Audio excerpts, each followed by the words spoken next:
नमस्कार, आगरी स्मिता किचनमध्ये तुमचं स्वागत आहे।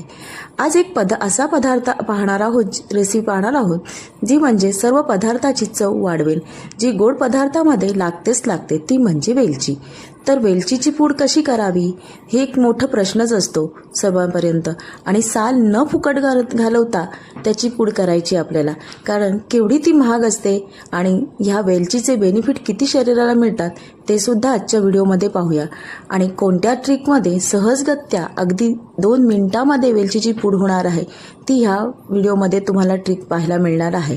ही वेलची आपण जेव्हा बाजारातून आणतो तेव्हा ती नरम असते, अगदी म्हणजे आपण वेलचीची पूड करायला गेलो तर होत नाही। मग त्यासाठी आपण काय करायचं, तर ती आज आपण ट्रिक पाहणार आहोत। ही वेलची आपण घेणार आहोत, म्हणजे जितकी आपल्याला असेल तितकी आपण ही वेलची 1 ते 2 महिने सुद्धा बाहेर स्टोर करू शकतो, पूड करून सुद्धा। आणि तुम्ही फ्रीजमध्ये